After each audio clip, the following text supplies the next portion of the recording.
Welcome to the deep dive. Today we're really digging into John chapter 19. Yeah, it's quite a chapter. Yeah. Really dense, packed with significant moments. Exactly. Our goal is just to unpack the details the text gives us, from Pilate's court right through the crucifixion and the burial. It really zooms in on certain things. The author seems very intentional about what they include. Okay, so let's jump in. It starts pretty intensely. Pilate takes Jesus, has him flogged. Right away. Yeah. And then immediately, the focus is on what the soldiers do next. Yeah, the crown of thorns, they twist that together. Put it on his head, yeah. Yeah. And the purple robe, mocking symbols of royalty. And they're saying, "Hail, King of the Jews," Yeah. but also striking him. That contrast is powerful. It really is. And then almost immediately, Pilate comes out again. He brings Jesus out wearing all this stuff, The crown, the robe. and he says to the crowd, essentially, look, I find no basis for a charge against him. He presents him saying, here is the man, Mm-hmm. maybe trying to show he's not a real threat.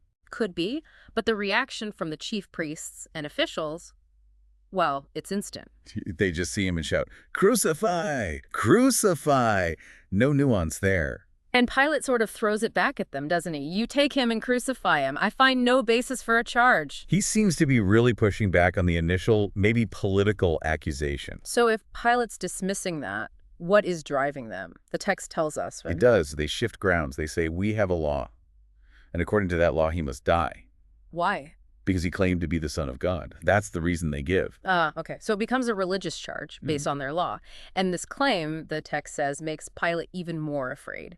Yeah, which is interesting. Why would a Roman governor be scared by that specific claim? Well, maybe it wasn't just about Jewish law for him. Perhaps the idea of someone claiming divinity felt dangerous or tapped into some Roman superstition. Could be. It definitely hit differently than the king accusation. So this fear prompts him to question Jesus again, privately. He goes back inside, asks him, where do you come from? And Jesus is silent at first. Which seems to frustrate Pilate. He pulls rank, basically. You won't talk to me. Don't you get that I have the power of life and death over you? He lays out his perceived authority, power either to free you or to crucify you. But Jesus' answer reframes that completely. He says, Pilate's power isn't his own. Right. You would have no power over me if it were not given to you from above. It puts Pilate's authority under a higher divine one. And then he adds, therefore the one who handed me over to you is guilty of a greater sin. Who's that referring to? Contextually, it seems to point towards Caiaphas, or the leadership who initiated the process, who brought Jesus to Pilate. It suggests degrees of responsibility. Okay, so after this conversation, the text explicitly says Pilate tried to set Jesus free. Yeah, it seems that exchange genuinely shifted something for Pilate. He was looking for a way out. But his efforts got shut down. How? The pressure ramped up again, and they went back to the political angle, hitting Pilate where it hurt. The Caesar argument. Exactly. They started shouting, if you let this man go, you are no friend of Caesar. Anyone who claims to be a king opposes Caesar. That's a direct threat to Pilate's career, his standing with Rome, a loyalty test. And that seems to be the tipping point. The text says, when Pilate heard this, he acted. He brings Jesus out one more time, sits on the judge's seat, the Gabbatha, the stone pavement. And the author notes the exact time, day of preparation for Passover week, about the 6th hour. Very specific. Pilate makes one last attempt, maybe. He says, here is your king. But the response is just overwhelming. Take him away, crucify him. Pilate pushes back one last time. Shall I crucify your king? And then comes that final damning statement from the chief priests. We have no king but Caesar. Politically, that boxes Pilate in completely. He can't appear disloyal to Caesar now. And the text says, finally, Pilate handed him over to them to be crucified.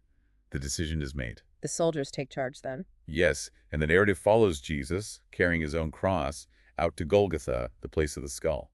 And there, they crucify him. And the text notes 2 others were crucified with him. One on each side, with Jesus in the middle. Another detail the text highlights is the sign Pilate put on the cross. Right, the titulus. Pilate had it written, Jesus of Nazareth, the King of the Jews. And it wasn't subtle. Written in Aramaic, Latin, and Greek. The main languages people would have understood there. And placed near the city, so lots of people would read it. The chief priests obviously objected to that wording. Understandably. They wanted it changed to say he claimed to be king, implying it wasn't true. But Pilate refuses to change it. Yeah, his response is just definitive.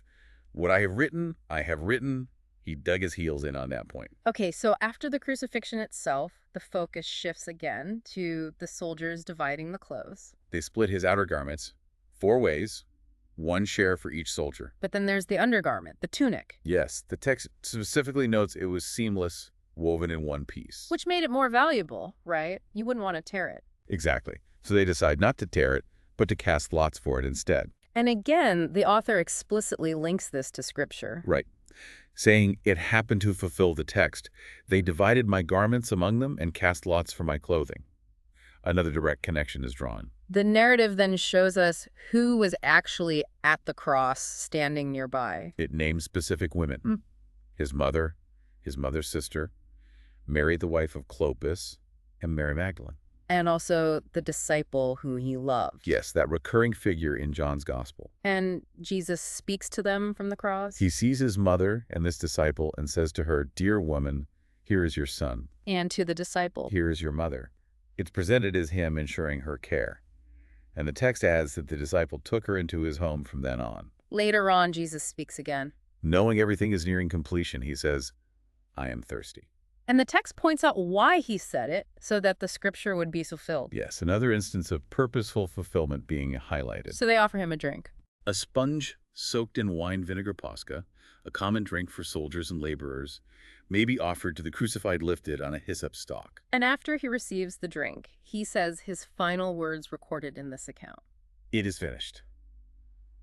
Tetelestai. What does that signify in this context? Completion. That's the usual understanding. The completion of his mission, the fulfillment of all that was written, the purpose for which he came. And with that, he bows his head, gives up his spirit. The text marks the moment of death. And then the focus shifts to the immediate aftermath, the burial preparations. Right, because it was the day of preparation, and the next day was a special Sabbath, a high day. Very important in Jewish observance. And their law didn't permit bodies to remain exposed on a cross overnight, especially entering a Sabbath. So the Jewish leaders asked Pilate to speed things up. They asked for the legs to be broken, the crofragium, which would hasten death by making it impossible to push up to breathe. When the soldiers do this for the 2 men crucified with Jesus, Yes, they break their legs. But when they get to Jesus, they see he's already dead. so they don't break his legs. And the text connects this to Scripture. Explicitly, not one of his bones will be broken. Another specific prophecy highlighted as fulfilled. But instead of breaking the legs, one soldier does something else. He pierces Jesus' side with a spear. And the result is described very specifically. A sudden flow of blood and water. And the author pauses the narrative here, almost, to vouch for this detail. Directly addresses the reader, well, listener. The man who saw it has given testimony, and his testimony is true. He testifies so that you also may believe. It underscores this as a key eyewitness detail with a specific purpose. And even this piercing is linked to another scripture. Yes, they will look on the one they have pierced. The fulfillment motif is really consistent. So finally, we get to the burial itself. Joseph of Arimathea steps forward. He's described as a disciple, but secretly fearing the Jewish leaders. He asks Pilate for the body, and Pilate agrees. And he's not alone. Nicodemus joins him. The same Nicodemus who came to Jesus at night way back earlier in the gospel. That's the one. And he brings an enormous amount of burial spices. Myrrh and aloes, it says. About 75 pounds worth. Which is a huge, almost royal quantity. Yeah. Far beyond a typical burial. It suggests great reverence. And together, they prepare the body. They wrap it in linen strips with the spices, following Jewish burial customs. And the location. It's specified as being in a garden near the crucifixion site. And importantly, it was a new tomb. One where no one had ever been laid before. That detail seems emphasized. And the chapter concludes by explaining they laid him there because it was the day of preparation and the tomb was conveniently close. Okay, so we've walked through the dense narrative of John 19 Pilate, the mocking, the trial's end, the crucifixion, the specific events around it, and the burial. And what really emerges is the sheer level of detail the author includes. The specific words, the objects like the robe and the sign, the seamless garment the people present. And those constant, deliberate connections back to earlier scriptures, stating these things happened so that scripture would be fulfilled. Plus, that striking moment where the author directly vouches for the eyewitness account of the blood and water, stating it's true and told so that you also may believe. Right. The text really goes out of its way to document these specifics. the testimony, the scriptural links. So, thinking about all that, what does this intense focus on detail, especially that eyewitness claim and the repeated fulfillment references, encourage you to consider about, well, the reliability or maybe the underlying purpose of this whole account?